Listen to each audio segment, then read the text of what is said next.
Jesus abençoe a todos. Vamos meditar o livro de Eclesiastes em 12 dias, para os 12 meses do ano de 2021.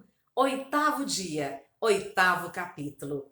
Quem é como sábio? Quem sabe interpretar as coisas? A sabedoria de um homem alcança o favor do rei e muda o seu semblante carregado.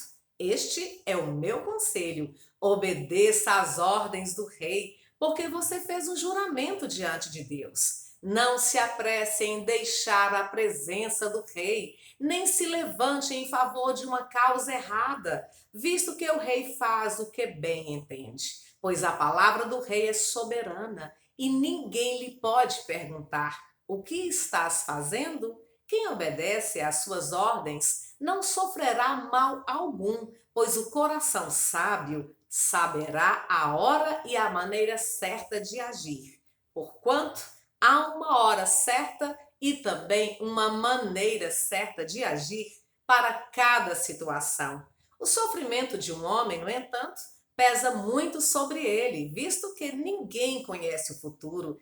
Quem lhe poderá dizer o que vai acontecer?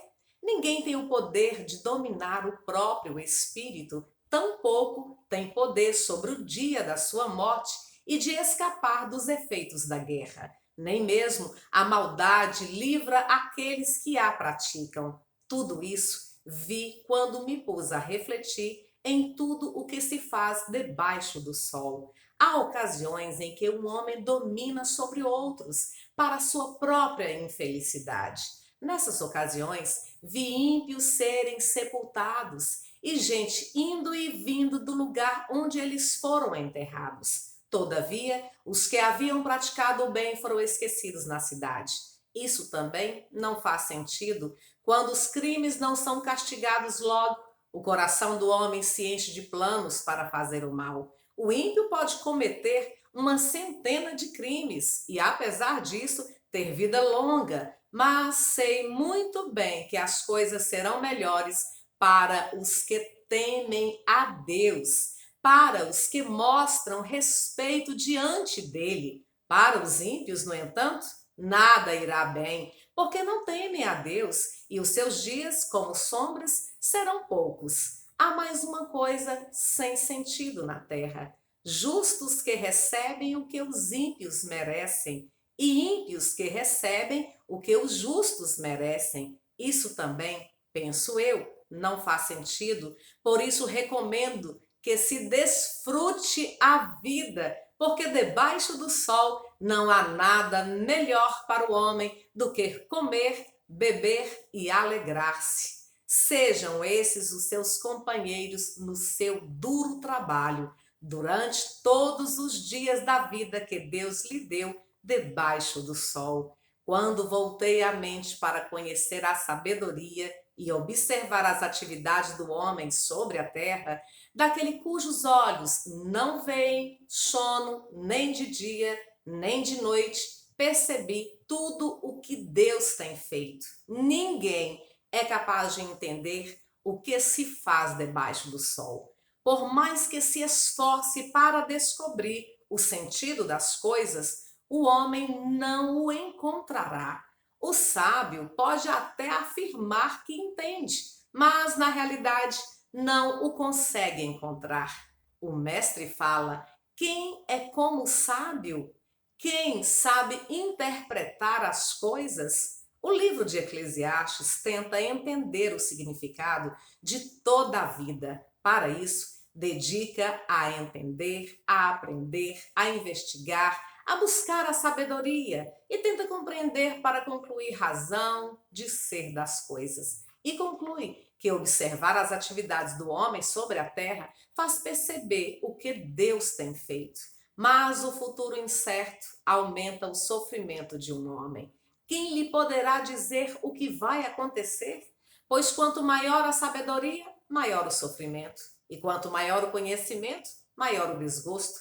Mas sabe muito bem que as coisas serão melhores para os que temem a Deus. Por isso, Paulo confirma e disse: não se deixem enganar, de Deus não se zomba, pois o que o homem semear, isso também colherá. O futuro pode ser previsto porque colhe tudo o que cada um semeia, de um jeito ou de outro jeito.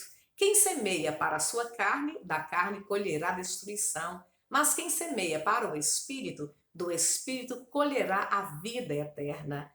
Mesmo que Eclesiastes continua desanimado em dizer ninguém é capaz de entender o que se faz debaixo do sol, no fim das histórias, tudo será bom para os que mostram respeito diante de Deus.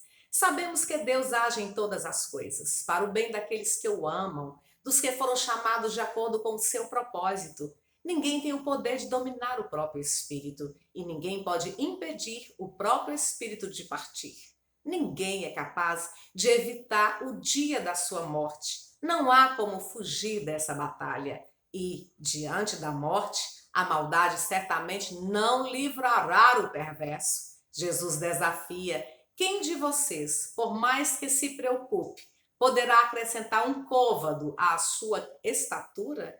Poderá acrescentar uma hora que seja a sua vida? Jesus desafia mais: e não jure pela sua cabeça, pois você não pode tornar branco ou preto nenhum fio de cabelo. O mestre desafia, pois a palavra do rei é soberana e ninguém lhe pode perguntar: o que estás fazendo? Profeta Isaías desafia: quem definiu limites para o Espírito do Senhor ou o instruiu como seu conselheiro? A quem o Senhor consultou que pudesse esclarecê-lo?